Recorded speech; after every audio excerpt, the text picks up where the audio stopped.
John History Man 21. Today I have Kokoda, which is a book by Peter Fitzsimons, as shown here. It's a good book.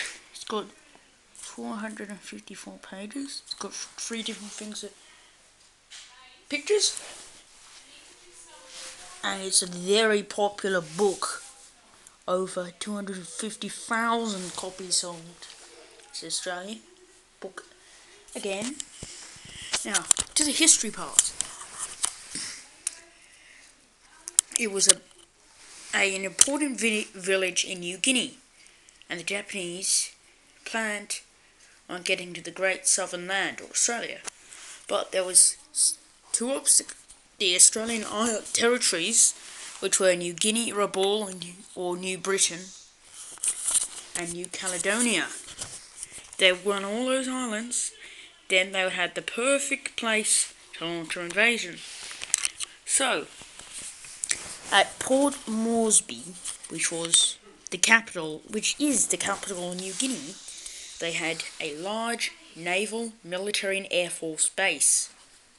From there they had lots of Australian troops positioned there, and the Japanese, with an elite force called the 144th Regiment of elite troops, landed on the north coast, up the top coast of New Guinea.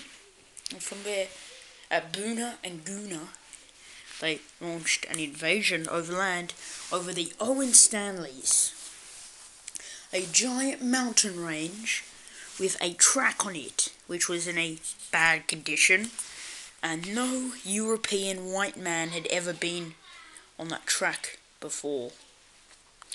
So, and what they sent in to defend Kokoda, which also had an airbase, was militia or Choco soldiers, because they were bad, they weren't disciplined, they weren't very good at fighting. So they were sent off to fight there, because they were supposed to fight on Australian territory, and it was still Australian territory. So they fought there. The battalions sent were the 39th, which was Victorian, the 49th, I don't know, the 53rd was New South Wales. And they all sent out, and the 39th, the first unit of the 39th to go up the track was the 39th B Company. And then they made it to Kokoda. Most of them made it alive, after dysentery, malaria, sickness, diarrhea, all these horrible conditions. And they were reinforced, and the Japanese came down from Buna and Guna and took Kokoda, but then the Australians took it back, surprising enough. And there was a battle that raged for months, in which the Australians kept getting pushed back and back. And in the Australian army, there's no word that's called retreat. So it was a strategic withdrawal, it was called. And they went really far back to the Battle of Brigade Hill. And then after that, they started moving forward. They got to Aurora Creek, was as far as they got to. Then the Japanese were told they had to withdraw from their commander, General Huro.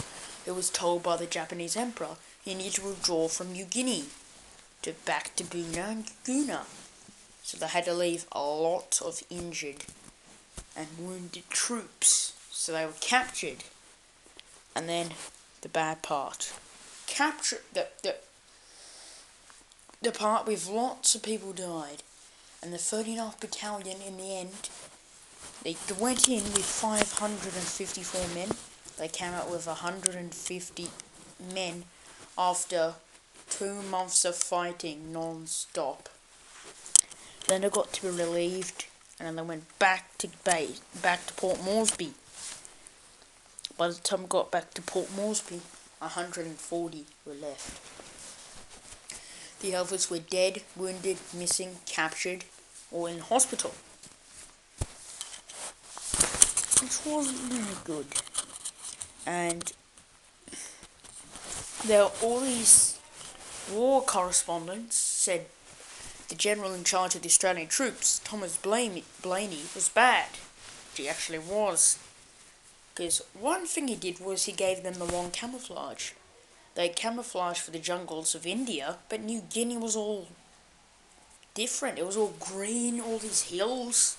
It was kind of a nice paradise. I'm talking about those hills. There was lots of them, those hills. Interesting.